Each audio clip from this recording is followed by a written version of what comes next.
So the time has come. For whatever reason, you've decided that it's time to treat yourself to a new prime lens. But which one do you choose? If you shoot with zooms, I've got a really quick and easy way to show you which focal lengths you shoot at the most often in Lightroom. It might just help you decide what to go for.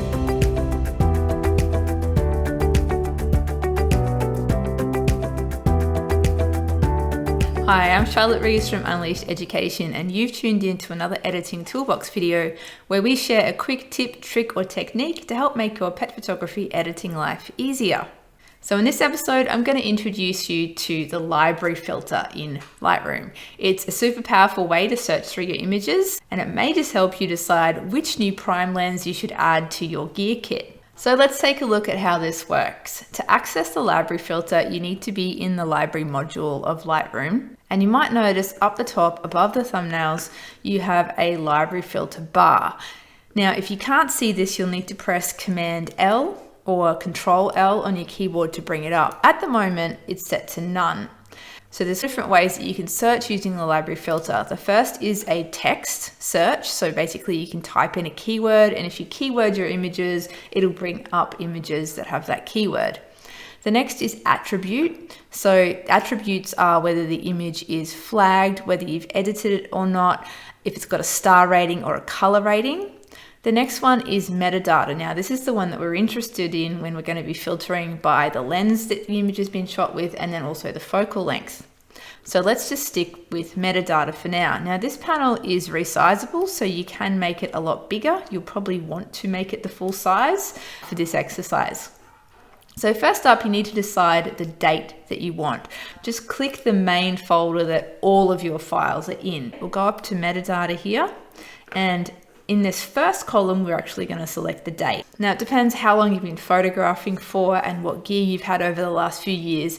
But if you can choose maybe at least the last year or hopefully the last few years, that should give you a good range of images to search in. So I'm actually going to go in and choose the last 5 years. So I'm just holding down Command and then multiple clicking on the last 5 years. So basically I've selected all of my images between 2019 and now. So you can basically change any of these columns to whatever you want. So if you click on the title of the column, these are all the different things that you can search in. So the next one, I've got file type. So I only really want to choose the images that have been fully edited. So all of my final images end up as PSD files, and they are the final master files. So I really only want to look through those images. I don't want to look through every single one of my raw files, including all the rejects. I only want to see the good ones. So I'm actually going to select just PSD files. So that leaves me with 1,668 images. Now, within that, I want to select a particular lens range. So this does rely on you having a zoom lens to select here, a zoom lens that's in the range of the prime that you're thinking. So if you shoot with a 24 to 70 and a 70 to 200 and you think you want a telephoto zoom lens, you would select the 70 to 200 millimeter lens to search within. So I've got a couple here because I switched gear halfway through the last 5 years. So I'm going to select this EF 70 to 200 and also the RF 70 to 200. The next thing that you can choose is the focal length. So if this isn't already selected, make sure you select it here.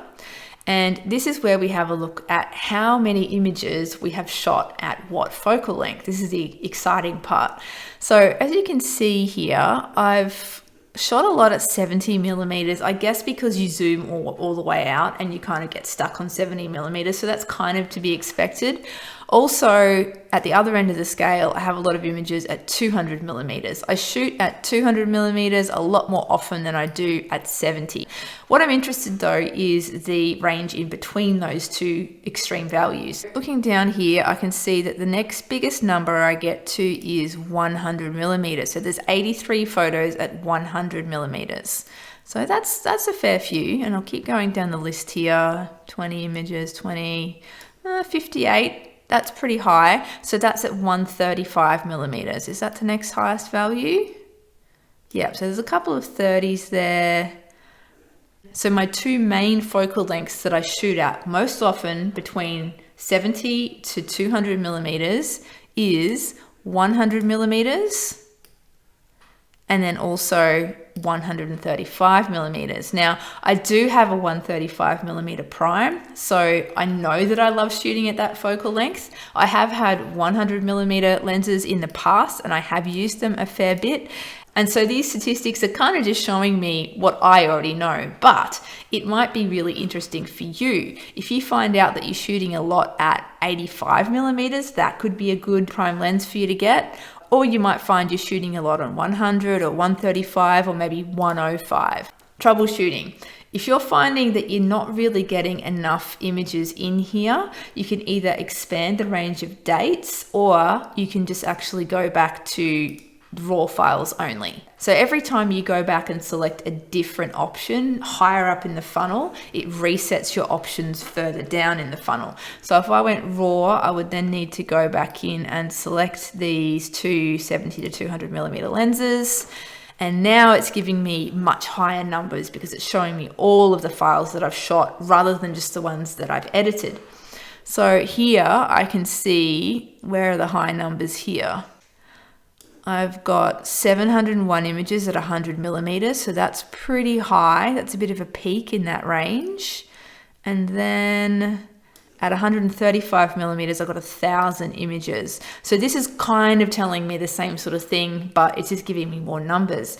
If I want to refine that even further, I can also add an attribute to that. So up the top here, you can also click attribute, and you can only filter by flagged. So if you cull your images and you end up flagging all of the images that are the final set of images within a session, you can click flag, and that will then narrow that down a bit. As you can see, these are all images that have been flagged as final images here now.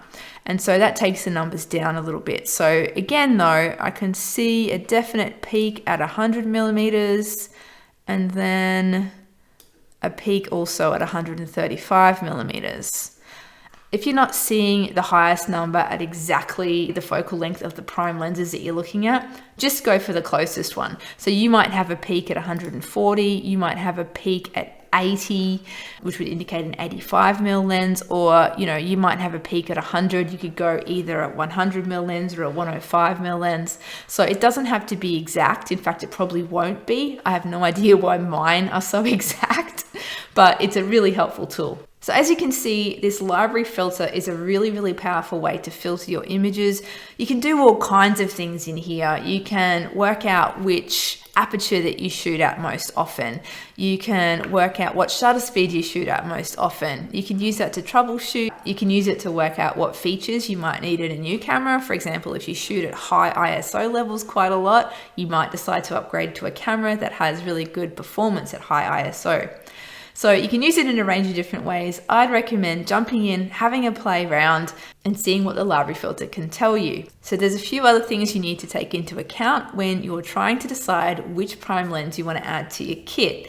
One of them obviously is price. The other one is quality. Generally, you get what you pay for with prime lenses. There are definitely some cheapies out there like the nifty 50s. They're great little lenses, but you will be dealing with some image quality issues, chromatic aberration, that kind of thing.